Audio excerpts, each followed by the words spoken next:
I either need to do Q&As more often or there's just a lot that you want to know, but thanks for joining me for part 3 of the Dale's Addiction Q&A. You can submit questions by following me on Instagram. I post on my stories, and also if you follow my behind the scenes channel on Instagram, which you'll be invited to if you start following me there.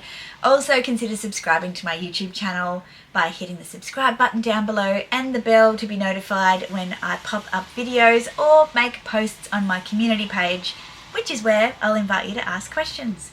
These are those questions. CDB160. Now, for some reason YouTube is disguising some usernames, and so some of them will come up properly, others won't.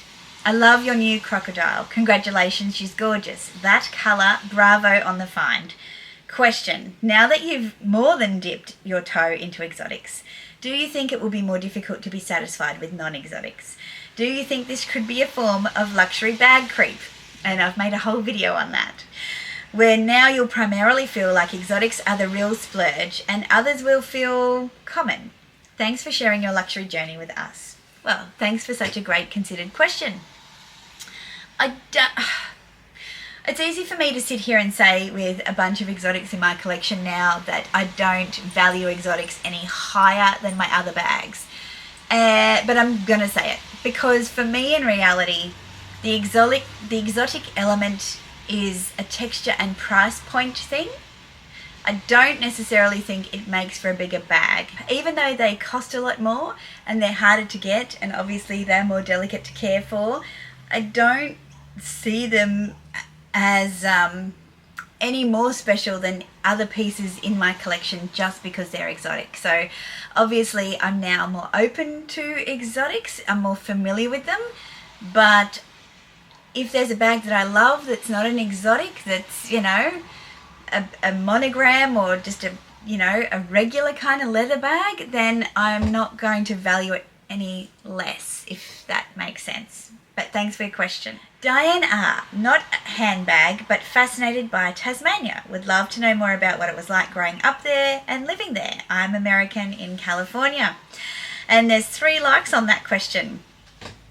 Growing up in Tasmania. When I was growing up in Tasmania, it was going through a big shift. I left in the year 2000. And so my first kind of 19 years in Tasmania, I would say they were shutting down a lot of primary industry, making some big calls about the future of the state. It is a beautiful wilderness reserve.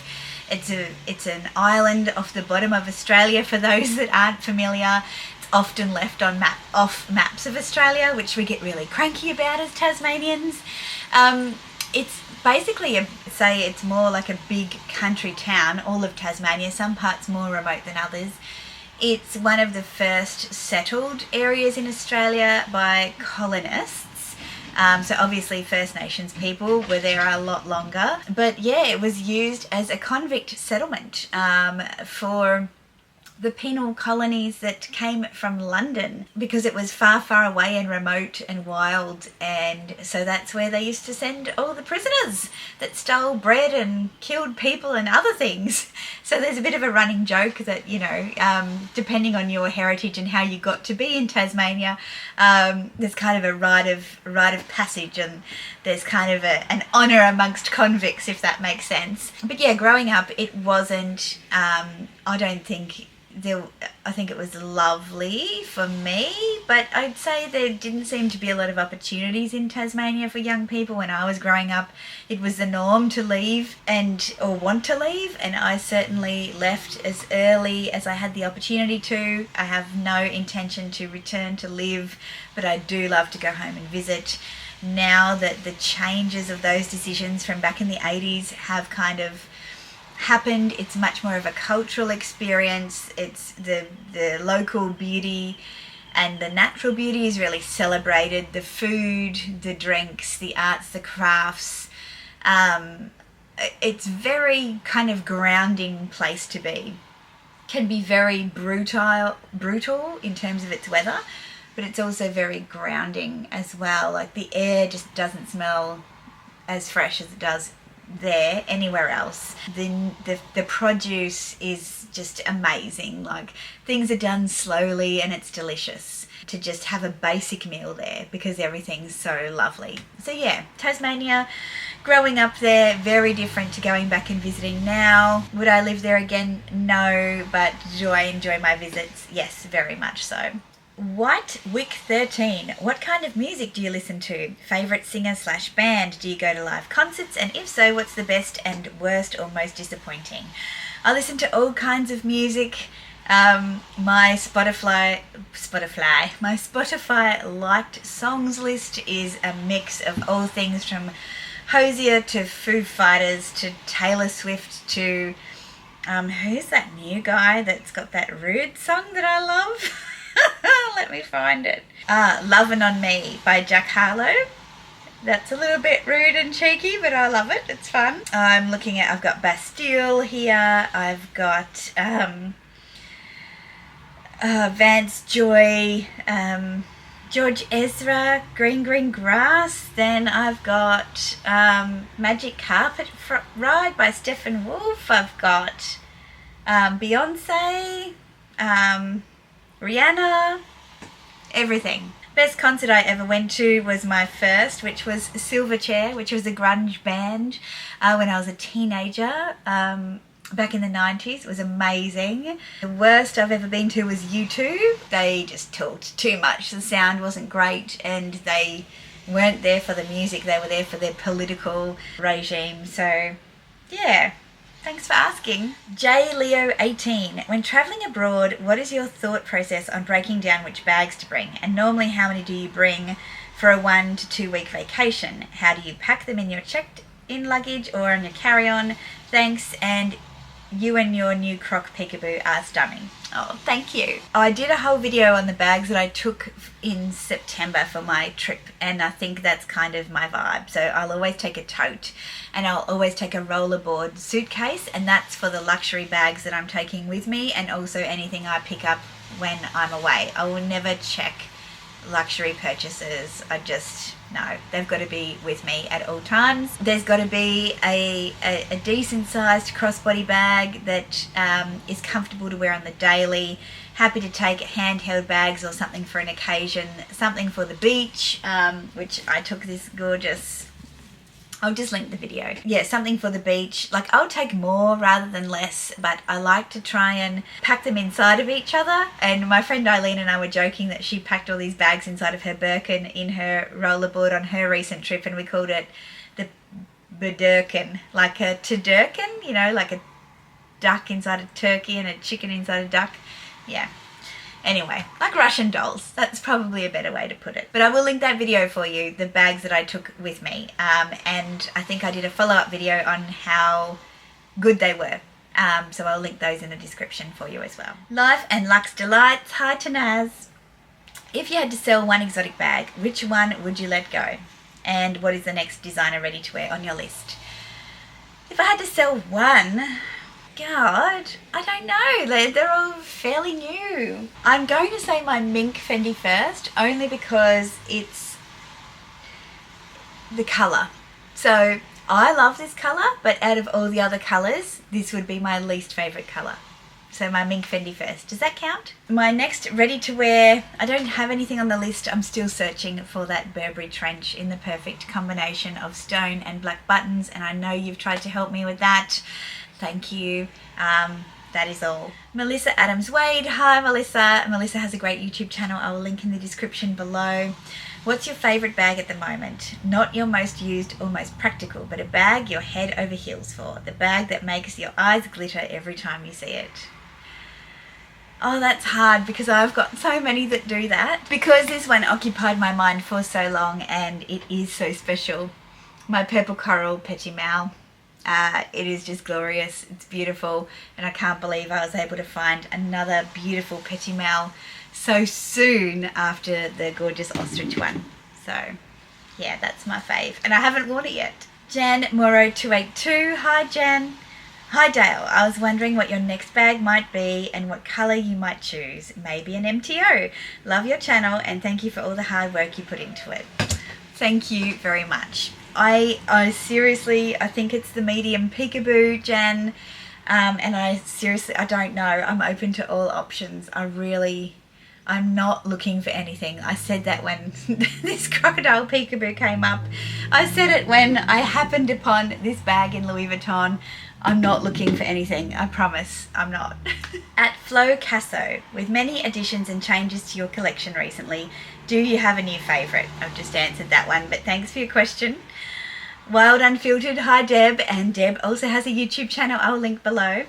Hi love, the peekaboo in croc is insanely beautiful. Does it feel delicate to the touch? I've heard shiny croc is super delicate, but obviously super gorgeous. So that's a good question, Deb. I wouldn't look at this bag and think it's delicate in any way whatsoever. Like, I mean, considering I was doing this in my unboxing, I don't know. I need to do some research, honestly. Corinne has actually requested that I do a bit of a, how do you care for these? I guess I'm in here filming now. I've got the shutters open, but typically I have the shutters closed all week, so these bags are not getting struck by sunlight. But yeah, to me, it feels more hardy than delicate. I don't see this as a delicate bag.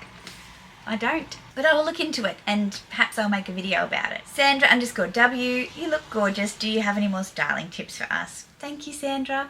I think I will do a styling tips video just about some of the little hacks, because I'm redoing the styling course at the moment and there's some things that I have picked up along the way that, I didn't realise I'd integrated into the way that I style my clothes. So I will do a video about it. And I realised the irony of me wearing this outfit talking about styling. Anyway, it's all cool. Zara Lee 5721. Just wondering, when it's time to meet our maker, do you have any plans on selling them before it happens or give it away to family and friends? Please edit my question. I don't know how to word it properly. No, I totally get it, and thanks for your question. You're probably new here because I've mentioned before that there's a couple of things that could happen there. One, if I know it's coming, I'll probably help Mr. Addiction by selling off a bunch of things so that he doesn't need to deal with it. If it happens that I would go before him, which I hope is the case, and I've told him. Very macabre, I know. If I don't see it coming, then I've told him my funeral should be invitation only, and those people should be able to take a souvenir of their attendance and their friendship with me. I doubt he's going to do any of that. I think that he will just keep them and then divvy them out to whomever he wants. There's nobody I know that really cares about them. To me, they are something to me right now. I'm not sentimental about them. I don't love my bags. I love owning them, but I don't love them. I don't want them to own me. So obviously they're a big part of who I am, and if the people that love me when I'm gone want a piece of that, then why not? But I feel like the money would be more valuable to them, if that makes sense. Dreamcatcher 33316. When you have the end-all be-all bag, the Birkin, do you have the same fire to keep purchasing? Or are you just filling in the holes of your collection because you're finally content? Good question. So the Birkin wasn't the be-all end-all for me. Like, I was more thrilled about the opportunity to have bought one than the bag itself. And I'm enjoying the bag, and it's a privilege to be able to have one the way that I did, right? But I have to say, things like these Petit Mouse and the crocodile, like a way more, to me, meaningful pieces than the Birkin. I don't see my collection as something that I am trying to complete. It's a collection only because they're all bags. That's it. There's no rhyme or reason. There's no structure. I am not collecting. I don't have collector tendencies. They're things that grab me in the moment that I love and I can integrate into my wardrobe. Collector is not me, but I don't know what other word to call it when you've got a bunch of things that do the same thing. Kaylee Carroll 3186. Will you be getting a new closet coming to the USA for our summer, since you like warmer weather?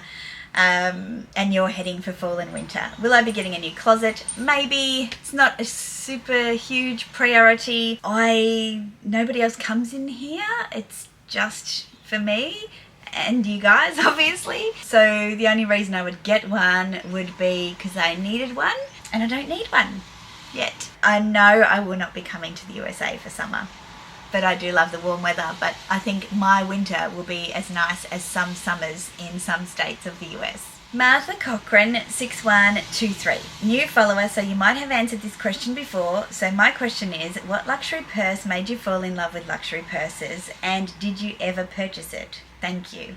The LV Murakami white multicolour Speedy that Jessica Simpson carried in her reality show The Newlyweds made me fall in love with LV. I haven't purchased it yet because I'm still saving up for it. I think it was more the concept of luxury than a piece itself. And thanks for your question and for being a new follower. Yeah, my first kind of foray into a Louis Vuitton store, I discovered pieces I didn't know about. And yeah, I didn't go in with anything in mind other than I didn't want monogram. So I don't think it was a piece, it was more the experience and being able to shop in a really different way than I had before. Kerry Evans 87. Hey, if you had to categorise handbags, shoes and accessories, but only give one brand name to be your favourite to each category, what would they be? Always love your videos. Thank you for being the fabulous you. Oh, thank you, Kerry. Bags. Oh, okay. Oh my God. Bags, Fendi. Oh, shoes, Roger Vivier. Now my battery's going flat again. And accessories, Chanel. I will finish this Q&A. I will finish it. I just went and did some ironing while I waited for the battery to charge. I've still got a few questions left, so let's do it. The next one is from the fabulous Styled by Gwenny, who is one of my fave YouTubers, and her lovely husband, the Lion. Lucky enough to have met them. You're joyfully ruthless when you're done with something you can just sell, sell, sell. Can you teach us how to not worry about potential seller's remorse? Asking for a friend, winky face. So Gwenny, I would tell your friend that something I hear a lot of us say on YouTube, and I can't dispute if this is true for people, but I guess it's a point of differentiation for me. I adore owning my bags. I love owning them. I love playing with them and wearing them. But I don't love them per se. They are inanimate objects, and as someone who's moved around a lot in her life, you are acutely aware of the impact of stuff and how stuff can overwhelm you, how stuff can hold you back from progressing, even if it's from moving from one place to the next, how stuff costs you a fortune just by holding on to it for no good reason other than you can't let go of it. So for me, the way that I can joyfully, ruthlessly dispose of or say goodbye to my bags is, it's an evolution of my life experience. So I would say practice with things that might be of lesser monetary value or might mean less to you in terms of achievements, for example. You know, start in the kitchen. You've moved in the last couple of years, you know how much stuff you have and the things you took out of boxes and probably thought, why did I pay for this and physically move it when I have no use for it. It's just taking up space. So I think remind yourself of that experience. Start with things that are a little less challenging and then work your way up to some of the big stuff. That's my advice for your friend. Of course. Hannah, So Much Design with Hannah, another of my faves here on YouTube. Go check out her channel. I'll link in the description. What is your next dream holiday destination? That is a great question, Hannah, because I keep going Italy, Italy, Italy. There's a few big things that I want to do, but the next one, realistically, I don't know. I think I'd like to go back to France and do France proper, not just Paris, but the reality is if I do go back to France this year, it will be to go to Paris. But yeah, doing what my husband and I have done in Italy and in Spain, in France, which is basically travel around the whole country, that would be a dream. I'd love to go to Africa and do a game safari. I'd love to go to Japan. Yeah, lots of places. The lovely Ruth. Hi Dale, I'm curious to know what your thoughts are if a subscriber approaches you on the street. Has it happened? Does it feel odd? Would you rather people didn't infringe on your privacy? We are strangers to you, but I'm sure that I'm not alone in thinking that we would all very much like to be your friend. If I ever run into you in Brisbane, I would not be able to contain my excitement. Thank you, Ruth. I would be excited to meet you too. Yeah, it's happened. It's happened a few times.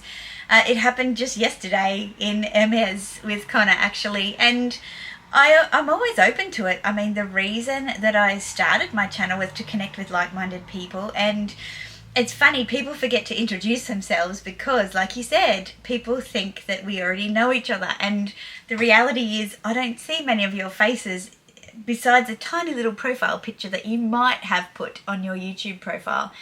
So, yeah, for me it's usually, and what's your name, you know, and what's your handle on YouTube or Instagram, so I can try and place you, because as you know, there's like thousands of subscribers and followers on Instagram, and people have different names on YouTube and on Instagram, so it's hard to kind of make the connection on the spot when people don't introduce themselves, which is quite funny. But yeah, I love it, and anyone who wants to say hi, I totally encourage it. It might be awkward, but we'll get over that. Sheila's back at purse.911. So I was talking to my SA in LV because he keeps insisting that if I already have good bags and a diverse collection that I should dip into exotics. I felt that now is not enough leathers, that to keep up you need to add exotics. Now that you've acquired several pieces, what's your opinion on this? Look, I had my Louis Vuitton sales associate pushing exotics and savoir-faire events at me very early on in my luxury buying journey. I think they'll try anything, and I think they'll try it any time. The reality is, for some people, they might go to an exotic very early in their bag purchasing career, and if what we hear is true about how sales associates earn their commission, then yeah, they're quite obviously going to push exotics and leather handbags. So I don't think it's that you need to, that your collection's incomplete without them. For many reasons, exotics aren't for everybody, and I think, you know, most of them are obvious. I don't need to say them here.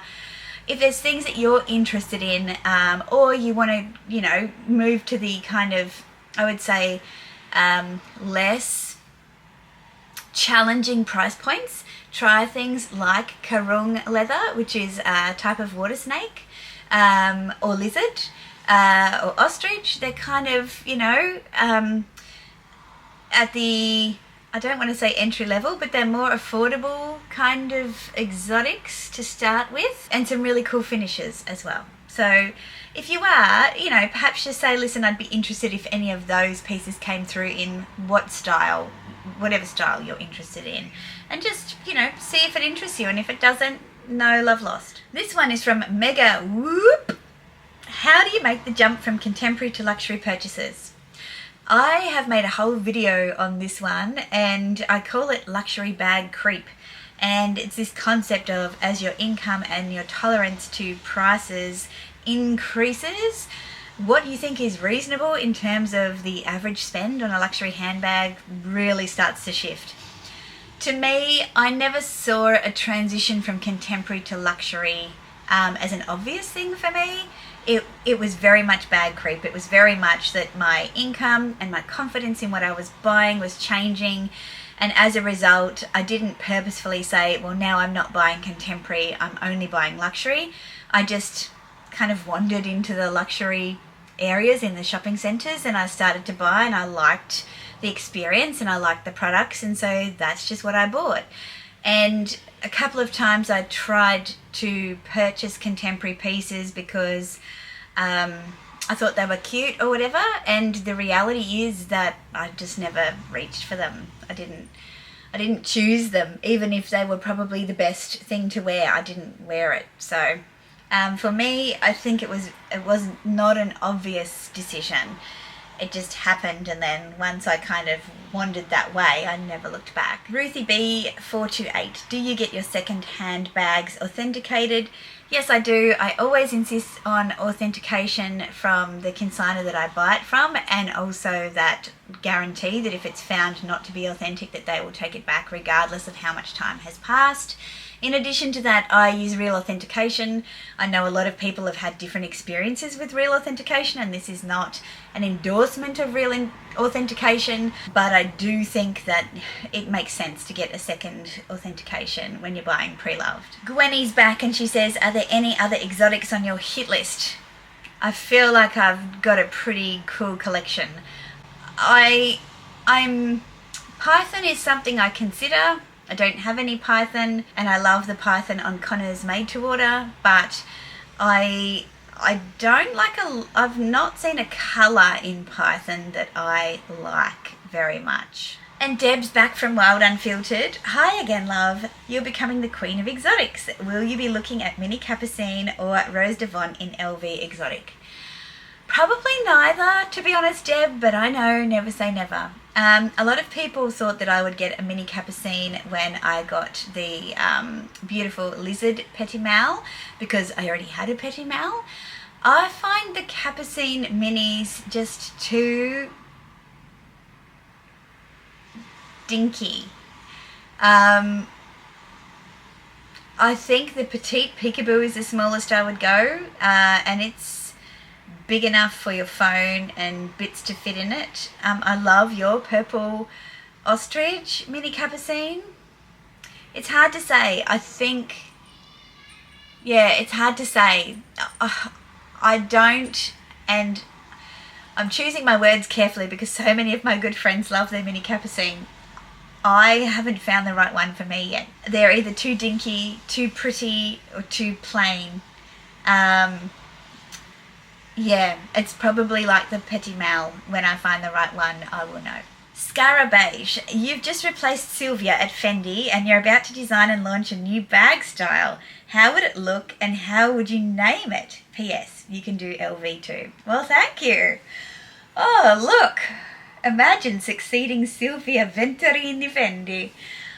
First I'd need a name upgrade because, you know, or would it'd be just Dale. Okay. So, what would the bag look like? Let me see.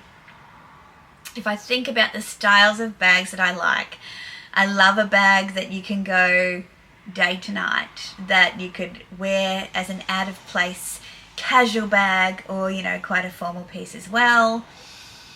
If I think about pulling from Fendi inspiration, things that I love about Fendi is obviously texture, and Fendi are renowned for their furs and exotics. Also how modern their classics are. What could I do that hasn't been done? So they've got the circular bag, they've got the peekaboo, the Fendi first, the baguette. I'm trying to think of a shape. It's very, very hard. Maybe, okay, if Fendi steals this idea, we know where it came from. So there's the men's trunk clutch, baguette trunk. This is the mini and there's a regular size. I think that I would make the baguette version, but for women, because obviously that's a baguette trunk. So I would make a women's hard-sided version, because there's also the men's soft baguette trunk, but I would make it similar to the mini baguette. Maybe, would it be rectangular or squarish? But similar to the mini baguette, it would have a detachable top handle would it be leather or would it be a chain? Maybe a chain, and also a detachable crossbody strap that you could, wear crossbody or on the shoulder.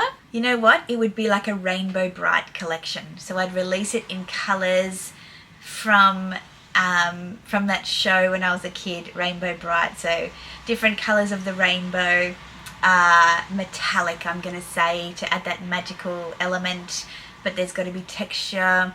What would they be made of? Like maybe like crinkly metallic like this, on a trunk. That would be cool. Yeah. Or maybe each colour comes in a different material. Oh, the possibilities are endless. I'm sure no one would buy them. Okay, Gwenny now asks, what is your favourite cuisine? It's probably a combination of 3 different things, Gwenny. So contemporary Australian, which is effectively a melting pot of our multicultural environment here. So contemporary Australian is all things. It's a mixture of food from the UK, from Asia, and our own kind of takes on those. Then, and probably also the islands, so the Oceania Islands, so Fiji, Vanuatu, etc., like with our seafood and what have you. Then I would say Italian cuisine, because everything good comes from Italy, and Southern Asian cuisine, so specifically Vietnamese.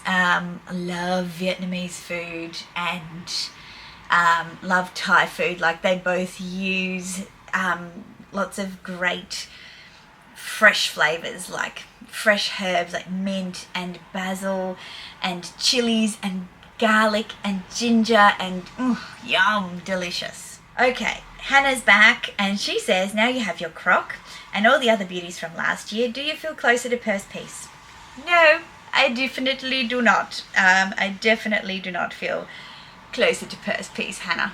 I'm not looking, but I'm not looking either. Yeah. Corinne, who has a lovely YouTube channel as well, and travels often and shares her shopping with us, so we'll link her below as well. Girl, you're on a roll with exotics. What next? A lady deer or an alligator? No, I'm drawn to crocodile because crocodiles live in Australia and alligators don't. So I feel like, I've ticked that box with the crocodile. And lady deer, not my vibe. But I hear what you're saying, and yeah, anything is possible. Meredith has asked, now you have so many exotics, rank them in order of your favourite skin/fur to your least favourite. Oh, okay. I am going to say my favourite is this beautiful ostrich. My next is the crocodile, of which I have in this peekaboo, and also my made to order. My next favourite is, oh, this is hard, fox, then galusha, then lizard, then mink, and then snake, which is just on this Fendi baguette. Phew, that was hard. And there's one last question and then we're done. Claire Louise Lux. Claire has a great YouTube channel as well and a fellow Fendi lover, so I will link her in the description as well. 1. Now you have a bag in the most expensive exotic, that is the croc, and you have the most hard to get bag, the Birkin. Where do you go from here? What could be the next in terms of the impossible? Oh, what could be next? Because if I put it out there, it could happen, right, Claire? What could be next in terms of the impossible? I feel like a large size Louis Vuitton trunk. It's not a bag, but that's pretty close to impossible, I'd say. If we're thinking about a bag, so there's things that I'm consciously aware of, but I don't think that they are the impossible. In terms of impossible, I'd say the closest thing to impossible would be to be offered another fabulous Hermes bag in store. But you know, I'm going to throw it out there and say, what if that happened? Would that be impossible to happen twice? Who knows? Your second question and the last question of this video. I know you're not one for sponsorships, but is there a sponsorship deal you've turned down but you were tempted to accept, or even one you regretted declining?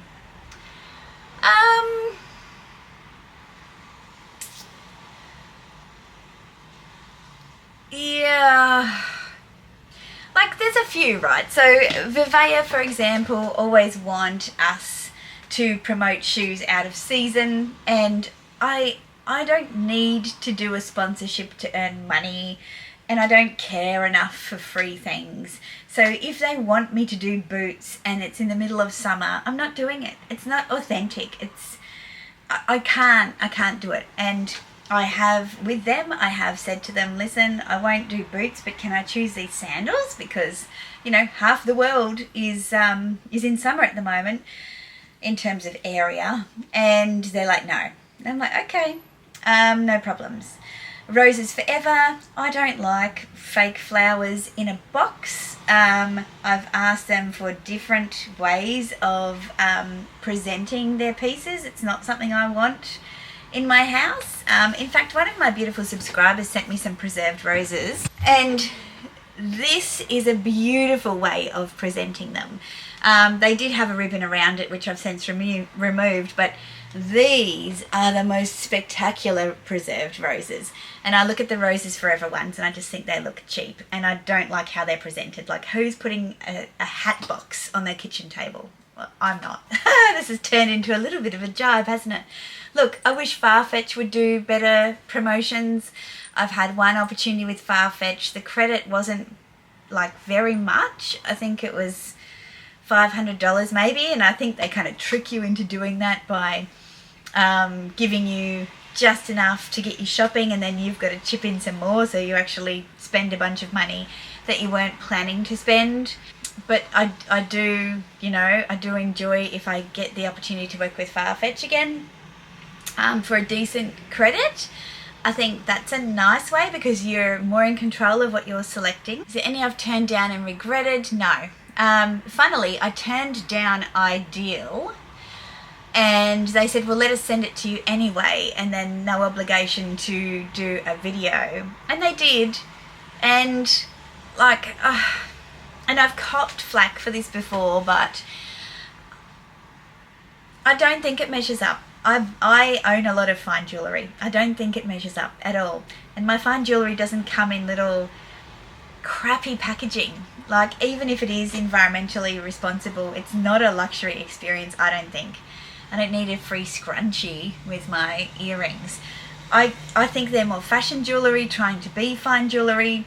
I get that everyone's different, but if I'm buying fine jewellery, I have expectations, and that is not it's not an authentic purchase for me, I have to say, or an authentic collaboration for me. And I won't do any of the jewellery that pretends to be something it's not, which is why I went, in my opinion, which is why I did agree to collab with Ms. Blue, because it's very obvious they're not diamonds. They don't pretend to be. They are gemstones, and they're synthetically grown gemstones, and they're more, the pieces I chose were more, I would say, obviously fashion cocktail jewellery. This emerald piece, like, it is not an emerald, right, but this is like a $600 piece of jewellery, and so yeah, I was super happy to be given it, because to me it was obviously not an emerald. They didn't package it up to be a fake emerald or a replacement for an emerald.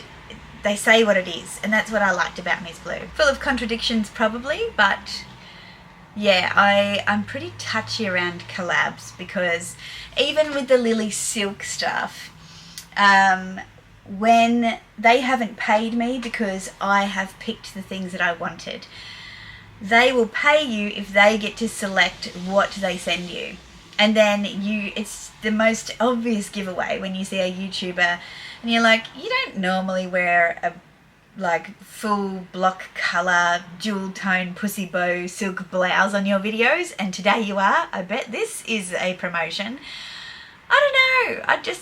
I want to know what people would choose. I'm not interested in being sold things. And again, I'm saying they're not luxury either. I do not like those things getting mixed up in a luxury haul either.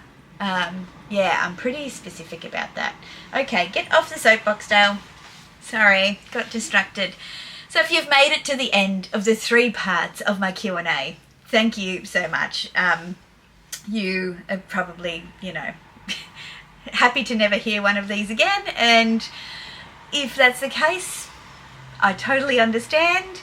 But if you do want to hear another one, subscribe and keep an eye out on my community posts and my Instagram stories, and you can ask your own questions. Yeah, if you've made it to the end, throw me a crocodile. There's been lots of talk of exotics in this series, so throw me a crocodile emoji in the comments, and I will catch you for my regular content whenever that will be. Thank you so much again for your questions and your interest and your support. I really appreciate it. Until next time.